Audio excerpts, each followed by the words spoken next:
राजस्थान के जोधपुर जेल में सजा काट रहे आसाराम बापू के साधकों ने उनके समुचित उपचार और रिहाई की मांग को लेकर राजनांदगांव शहर में विशाल आमसभा और रैली का आयोजन किया, जिसमें बड़ी संख्या में आसाराम बापू के साधकों ने शामिल होकर उनकी रिहाई की मांग की। नाबालिग से दुष्कर्म के मामले को लेकर राजस्थान के जोधपुर जेल में लगभग 11 वर्षों से सजा काट रहे आसाराम बापू के साधकों ने उनकी बिगड़ती हालत पर चिंता जाहिर की।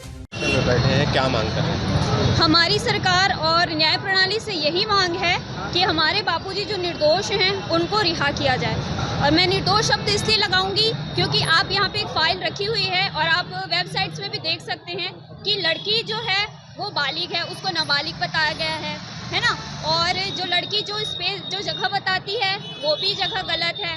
और जितने भी लड़की के कॉल डिटेल्स है, आप केस की पूरी स्टडी करेंगे तो आप ये पाएंगे कि केस पूरी तरीके से बोगस है। मैं ही नहीं बोल रही हूँ, हमारे न्याय एवं कानून मंत्री थे पूर्व में सुब्रमण्यम स्वामी, हाई कोर्ट के एडवोकेट हैं AP सिंह जी, उन्होंने भी कहा है। और बहुत सारे ऐसे न्यायविद हैं जो कहते हैं कि बापूजी का केस इतिहास में अभी तक का सबसे बोगस केस है। इसीलिए हम न्याय प्रणाली से ये मांग करते हैं, वर्तमान सरकार से ये मांग करते हैं, बापूजी के केस की CBI जांच करवाई जाए और हमारे निर्दोष बापूजी को रिहा किया जाए। मेरा नाम तृप्ति वैष्णव। संत श्री आसाराम जी बापू जी जो पूर्णतः निर्दोष होते हुए भी आज पर्यंत तक जेल में हैं, उन्हें उचित उपचार का भी साधन नहीं मिल पा रहे हैं। किसी के माध्यम से भी उन्हें कोई किसी प्रकार का कोई सहयोग मिल पाया। 86 वर्ष का वयोवृद्ध एक संत जिन्होंने समाज के लिए पूरा अपना जीवन न्यौछावर कर दिया। लगभग 60 वर्ष हो गए बापू जी ने समाज में समाज उत्थान के लिए बहुत सारे प्रकल्प चलाए, चाहे वो मातृ पितृ पूजन दिवस के रूप में हो, चाहे तुलसी पूजन दिवस के रूप में हो, चाहे विद्यार्थियों के लिए विद्यार्थी सेवा हो, महिलाओं के लिए महिला मंडल के द्वारा महिलाओं को संस्कारवान और युवाओं को चरित्रवान बनाकर समाज को एक श्रेष्ठ नागरिक देने के उद्देश्य से बापू ने बहुत सेवा की और समाज के लिए बहुत भलाई का काम किया।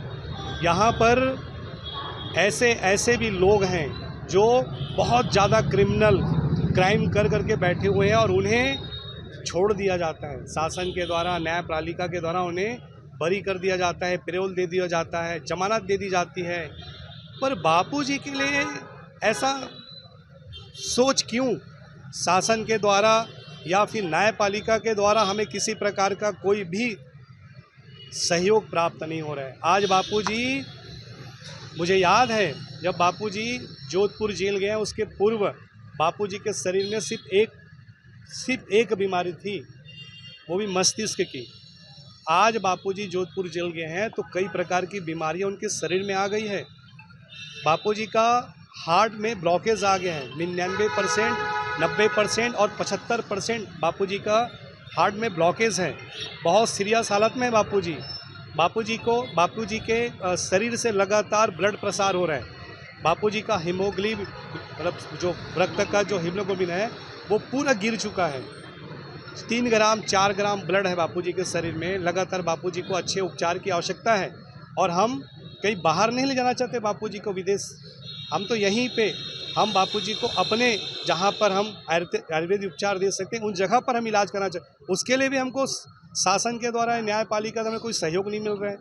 हम तो आप सभी के माध्यम से इस देश के, इस राज्य के और इस शहर के, जिले के सभी आमजनों से भी हम निवेदन करते हैं कि जो बापूजी के प्रति जो अन्याय हो रहा है, उस अन्याय में आप हम सब के साथ पुरजोर से कदम उठाकर इस अन्याय का प्रतिरोध करें।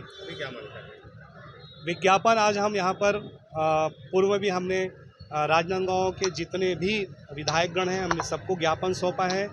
राष्ट्रपति, सर्वोच्च न्यायालय, प्रधानमंत्री और गृह मंत्री के नाम से, और हमारा लेटर भी उन तक लगभग पहुँच गया है।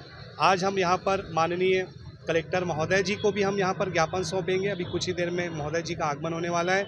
साथ ही यहाँ पर हमारे बीच में RSS के और विश्व हिंदू परिषद के, बजरंग दल के भी हमारे सदस्य हैं, उनको भी